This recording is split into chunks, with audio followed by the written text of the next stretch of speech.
Hey, good morning, y'all. Jesus is still Lord. Hey, the devil is utterly defeated. Thank God the word works. Now, I've been talking to you about not taking care. Don't be worried about things. Don't be anxious or, how's God going to do that? Or how's God going to do this? That you make your request known unto God, then you don't have to tell everybody else. You see, one of the reasons I do that is you don't have a huge mailing list or TV audience or something like that that you can make your request known to. So you can go to God. God knows where you are, and God will do it for you because you ask in faith. Let's talk about that word faith. Faith is now. I'm going to talk about a little subject here today. Listen to me closely. Jesus said, let not your heart be troubled. So it's my decision to let not my heart be troubled. Grief. Somebody said, oh, good grief. No such thing as good grief. Grief is always bad. Grief will hinder your faith. Now, don't turn me off.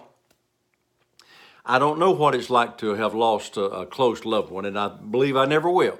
Of course, I did lose my parents, and Pat lost her parents, and that was a little hard for us, but we didn't harbor it for years and years and years. I mean, it was over. A few weeks later, I said, well, got to go on with life and get rid of it. So that's not really the kind of grief I'm talking about. Yet there are some people that's still hanging on to the grief of a lost loved one, and you got to let that go. I see these things on the back of cars, in loving memory of, and you got to let it go. The past is the past, and Paul said this. This one thing I do, forgetting the past, and I press toward the mark of the high calling. You got to let grief get away.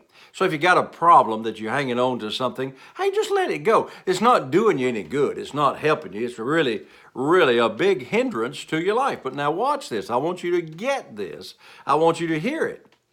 We grieve over a lot of little bitty things that we ought to just forget. Now, I've done this. You've probably done it. You got $100. $5, $20 bills, and you go to town. You buy something at Walmart.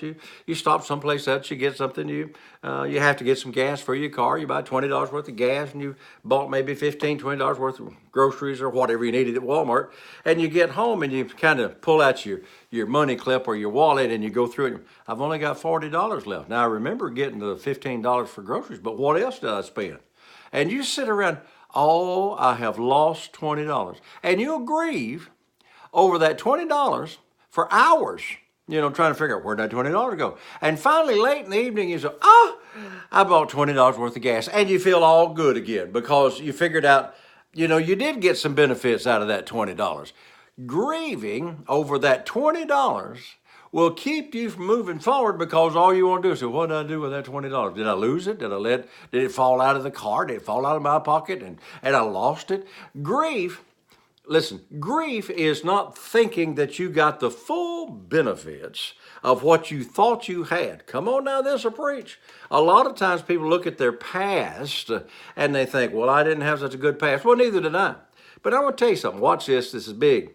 God and the Holy Ghost will never remind you of your past. They'll only remind you of the future because faith is now and forward. Faith is not now and backwards.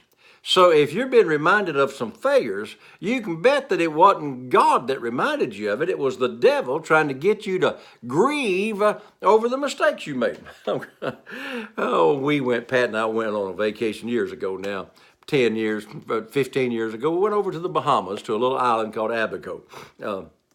Lovely place, just the two of us. We just went over there on one of our anniversaries. I flew our plane over there. We had a great time. Well, while we were there, we went into a little store, and they had this, I think they call them swimsuit covers, or I don't know what they are. I'm a guy, but something that you put on kind of over your swimsuit so that you can walk from the hotel down to the beach. It was a cute thing. Man, it was beautiful. It was black, fishnet looking stuff, and it had gold threads all through. Real pretty, and Pat wanted it, and the thing was $100. And I said, well, it's okay, no problem.